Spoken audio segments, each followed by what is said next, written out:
Hello, bro. Welcome to episode number 541 of the TEW 2020 Challenge Run.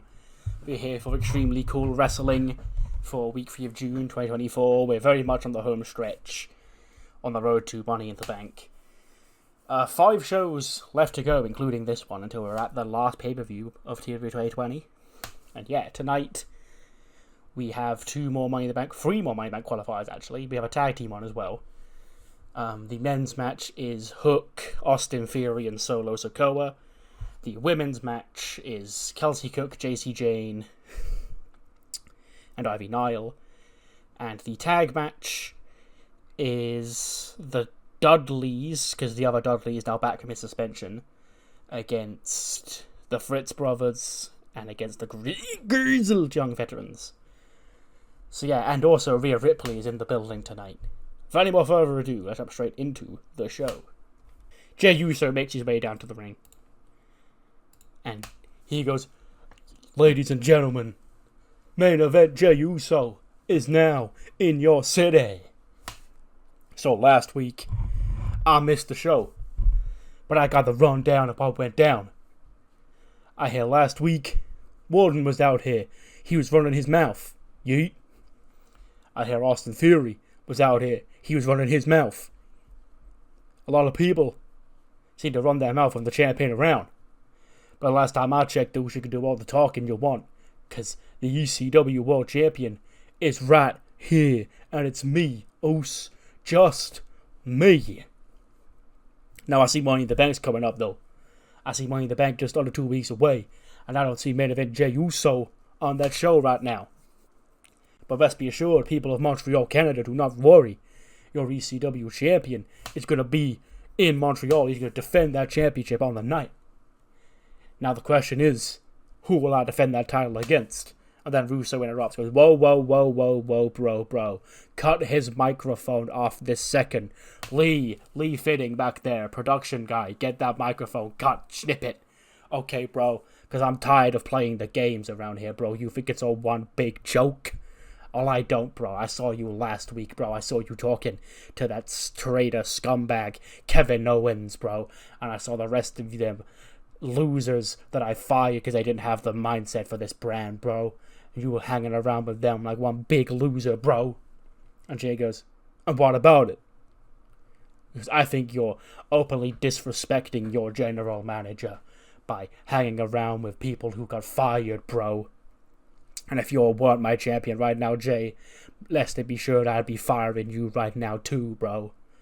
But it's not within my best interests to do that. Because like I said, you are my champion, bro. So here's what we're gonna do, bro. Tonight, Austin Theory is gonna qualify for the Money in the Bank ladder match, bro. And if he wins, he's gonna cash that in and take that championship from you, bro. But why even wait until then? I say, regardless of whether Austin Theory qualifies for Money in the Bank tonight, bro, he's gonna do double duty, bro. Because you're gonna defend that championship one more time against Austin Theory, bro. And make no mistake about it, if the match ends in any result other than a pinfall or submission victory for you, bro, you will lose that ECW championship. Warden immediately charges out. He goes, absolutely not. Absolutely not, Russo. Do you want me to lay you out, okay? You still not hurting from when Kevin Owens dropped your ass with a stunner? Because I'll powerbomb you right through this mat if you dare say what you just said again. You seem to say that it's going to be Austin Theory against Jey Uso one-on-one at Money in the Bank. I don't think so. I'm telling you right now, I'm in that match. There's nothing you can do about it. Because don't you threaten me, bro. I've dealt with far bigger stars in the history of this business than you, bro. And I can take you straight down to the bottom like I did all of those people, bro. Warden goes, I'd love to see you try. And then Russo suddenly panics. He goes, you know what, bro? I've had an epiphany. What about if at Money in the Bank, bro, Jey Uso defended the ECW championship against Austin Theory and Warden in a triple threat match, bro? And Warden just sort of smiled and went, wise move. I'll see you two idiots in Montreal. And he storms to the back. So yeah, another triple threat championship match set for Money in the Bank. Jey Uso defends against both Austin Theory and Warden. 73 rated opening match. That's actually fine for who's in it. It's the Women's Money in the Bank qualifier.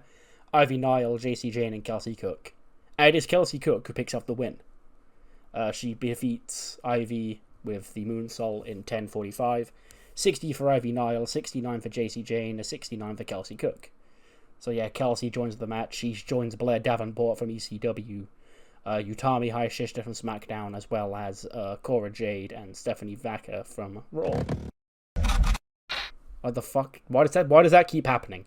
Anyway, Russo, he reacts, he goes, what is that? I told you, bro. I told Paul Levesque, bro. I don't want any more of this stupid, spooky bullshit on my television show, bro. They need to find out who's doing it, bro. And they need to suspend their ass, bro. I don't care if it's a production worker or one of my wrestlers, bro. Find out who's doing it and get this spooky bullcrap off of my television show, bro. We are reality-based here. He turns around and the Tongans are in the office. And he goes, hey, Russo. We couldn't help but notice tonight that we got that tag team Money in the Bank qualifying match.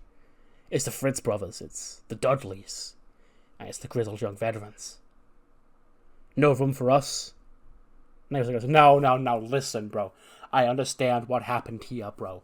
Because you're so new to the ECW roster, bro. I didn't have time to put you down on my roster sheet, bro. So you got mixed up, bro, and I never managed to put you in the match, bro.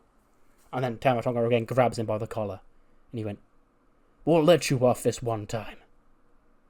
But next time, you won't be so lucky. And then he walks out. I don't understand why everybody's so hostile around here, bro.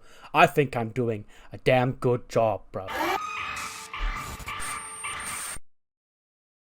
We then cut to the ring.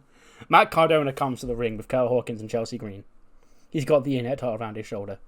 He goes, ladies and gentlemen, you can relax and get on your knees and thank God because your internet champion, the internet king, has arrived.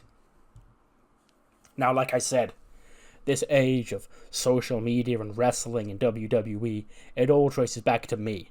Okay, I was the one who started this whole thing. You wouldn't even know what a Twitter or a Facebook or a YouTube was if it wasn't for me. Okay, I put that on this map. WWE is like the 5th most subscribed channel on the entire platform because of me. I was so popular, they bought the rights to my show. So I will only defend this internet championship against people who are worthy of dominating the internet landscape like I do. So now, let me introduce my first worthy challenger. He's everybody's favorite YouTuber. Wrestler turned YouTuber, and I say, I don't get the hype. I don't think he's all that. So, ladies and gentlemen, please welcome back Maven. Out comes Maven. Famous YouTube star, Maven Huffman. And he comes to the ring. And Matt Cardona goes, Maven, I understand that you have a very interesting YouTube channel. Please tell people where they can find you. And he goes, yeah, it's youtube.com/ and then Matt Cardona bashes the microphone off his head. He goes, no one gives a crap about your dog shit channel, Maven. Ring the bell right now. The bell rings in a championship match. Matt Cardona defeats Raven in short order to make defense number 1 of the internet title. 49 for Matt Cardona, 31 for Maven. Big stuff. Matt Cardona for big dub. And yeah. We then get a Karrion Kross promo. He goes, damn, it feels good to be back.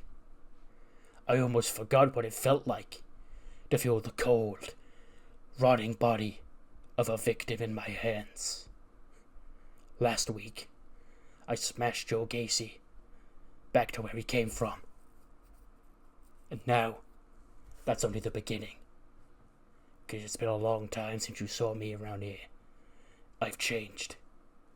But I'm still just as badass, just as violent, and just as blood-hungry as ever before. And extremely cool wrestling, with a K, shall be my future battleground.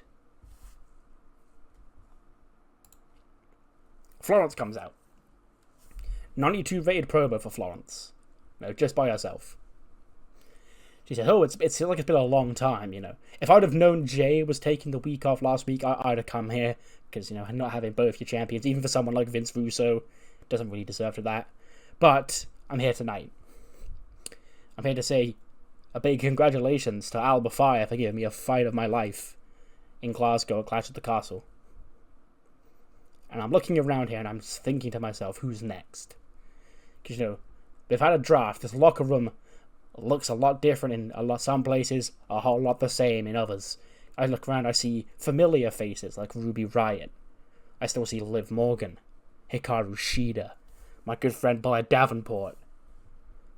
But then I turn around, I see other new faces. I see Kim McQueen making a name for herself. I see girls like Naomi begging for that opportunity to break out.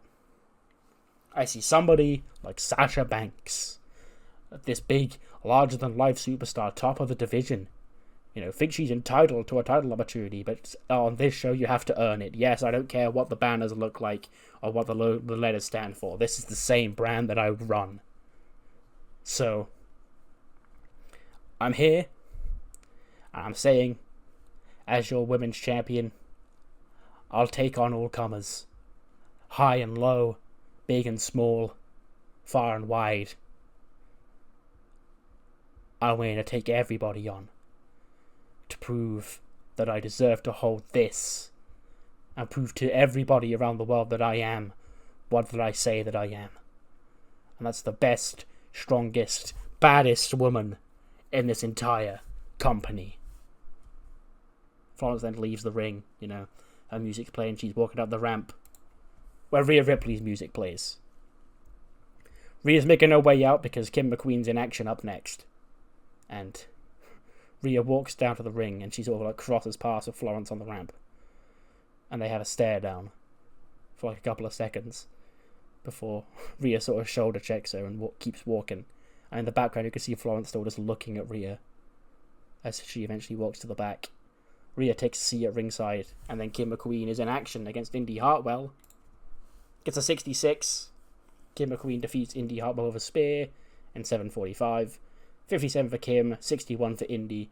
Persia Parav is officially gone on her maternity leave now, so Indy Hartwell is once again in that abyss of I don't know what the fuck to do with you. So, yeah. After the match, though, Rhea Ripley, she's clapping. She goes... So that's what all the hype was about. I heard so much about you, Kim. And I thought I'd come down here after you challenged me and see what you're all about myself in the flesh. And I've got to say, if I was anybody else, I'd be impressed. There's no reason why you can't be a future ECW Women's Champion, or a Women's World Champion, or a WWE Women's Champion, so long as you don't go after a championship currently held by Rhea Bloody Ripley. And lo and behold, you've come after a championship held by Rhea Bloody Ripley. So, Kim, you're crying out for attention, you're crying out for your big break, because you promised that you can make it. I'm sure you can, hon. But that big break won't be against me. I've been on a warpath. Dominant victory after dominant victory as I look to become the most dominant Liberty champion in the history of this championship's existence. To you, I am your final boss. To you, I am that mountain for you to overcome. To me, you're just a number. Number 7, in fact. Because at Money in the Bank, I'll give you the biggest opportunity of your career on the biggest stage of your career. Let's see if you sink or swim. So yeah, challenge laid out. Rhea Ripley against Kim McQueen. Money in the Bank. We then got back to Russo's office. He's on the phone with somebody. He goes, "What? Bro, I told you I'm not interested in your King of the Ring bull crap, bro." Then we hear the person talk on the other end of the phone. He's like, "I don't care if it's for someone. I'll find another way to crown my number 1 contenders, bro." Okay. You're like Adam Pearce and Hunter. They can deal with that bull crap. I ain't interested, bro. I tell stories around here, bro. I don't care about no goddamn tournament. Goodbye. And he hangs up, and Ashante the Adonis walks in. He goes, "Hey, Russo, I know you've had a lot of people coming in to complain to you today. So I want to actually do the opposite. I want to, thank you for giving me this opportunity next week to qualify for Money in the Bank. It's me, Sorrow, and Alistair Black. Next week." He goes, "I like the cut of your jib, kid, bro. Out of all the indie midgets I've seen on this show so far, bro, you stood out to me. You've got charisma. You've got a character, bro.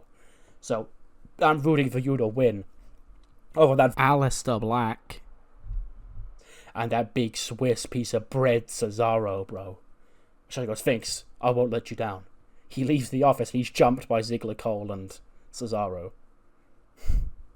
As well, JC might have been a bit unlucky tonight, but hey, I think we're guaranteed a victory next week. Cesaro picks him up and he gives him the giant swing into a wall. Maybe even through a wall.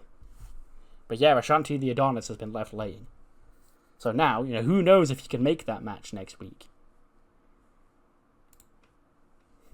74, the Dudleys are in it, so it's fine. But yes, while JC Jane may have came up short in her qualifier, it's not all doom and gloom for the Paragon today, because the Fritz brothers do qualify for Money in the Bank. They defeat the grizzled young veterans and the TNT Dudleys in 11:54, pinning Terrell Dudley. 74 for Jagger, 80 for Rip, 79 for Kevin Fritz, 76 for David Fritz, 50 for Terrell Dudley, and a 43 for Terrence. So yeah, we actually only have one spot left in that tag team Money in the Bank qualifiers now. It's from Raw, there's two spots even, because we've got from Raw, Montez Ford and Oro Mensah, and then we've got the next qualifier set for next week. And then on ECW, you've got the House of Black and the Fritz brothers, and on SmackDown, you've got Pretty Deadly, and then they've got a qualifier set for next week as well. So yeah, two spots are left. ECW is the first brand to fill out their tag team Money in the Bank slots. Speak of the devil, we've just got word that Ashante the Adonis has not been cleared for next week. So as it currently stands, every single qualifier match is a triple threat.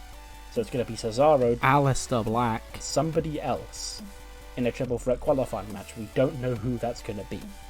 So we'll have to wait and see next week to find out who that is.